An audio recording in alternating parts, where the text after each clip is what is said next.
সীমান্ত পরিস্থিতি নিয়ে আরো জানাতে যুক্ত হচ্ছেন আমাদের সহকর্মীরা। শুরুতেই চুয়াডাঙ্গা থেকে আমাদের সঙ্গে যুক্ত হচ্ছেন সহকর্মী জামান আক্তার। জামান, 11 জনকে পুশিনের চেষ্টা তো রুখে দিয়েছে বিজিবি, সীমান্তে এই মুহূর্তে কি চিত্র দেখছেন?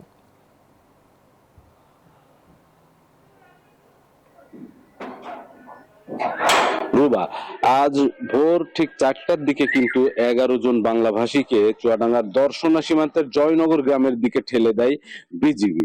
তো বিজিবির এই বিএসএফ এর ঠেলে দেওয়ার পরে কিন্তু বিজিবি তা প্রতিহত করে এবং ওই সকল বাংলাভাষীকে কিন্তু ভারতীয় সীমান্তের দিকে আবারও ফেরত পাঠায়।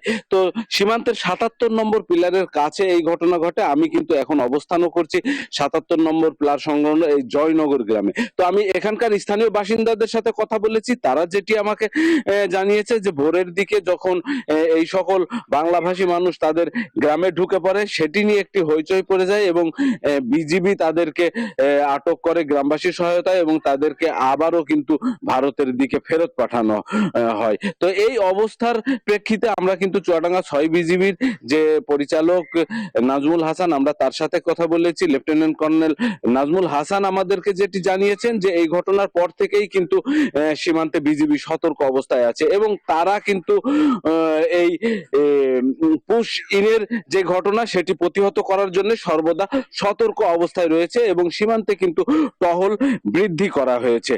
তো সীমান্তের গ্রামবাসী যারা আছেন তারাও কিন্তু বলছেন যে এই ধরনের পুশ ইনের ঘটনা প্রতিহত করার জন্য কিন্তু তারা বিজিবিকে সহায়তা করার মন মানসিকতা রেখেছে।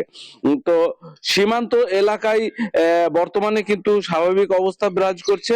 তো এই ছিল চুয়াডাঙ্গা থেকে আমার কাছে। একই বিষয়ে জানতে আমরা যাব কুড়িগ্রামে, সেখানে আছেন সহকর্মী সূর্য।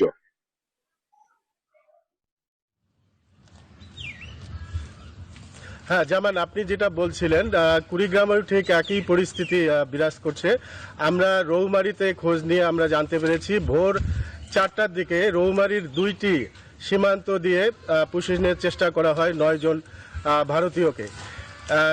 গয়টাপাড়া সীমান্ত দিয়ে 6 জন এবং বড়াইবাড়ি ভুন্দুর সীমান্ত দিয়ে আরও 3 জন, এই 9 জনকে পুশিনের চেষ্টা করে। বিষয়টি জানার পরে বিজিবি এবং এলাকাবাসী কঠোর অবস্থান নেয় এবং ধাওয়া পাল্টা দেওয়ার পর পুশিনের চেষ্টা যাদেরকে করে তাদেরকে ফিরিয়ে নেওয়া হয়।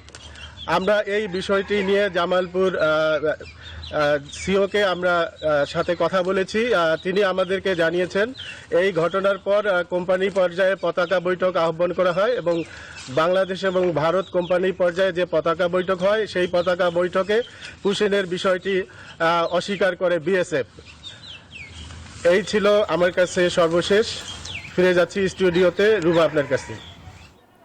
জি, আপনাকে ধন্যবাদ।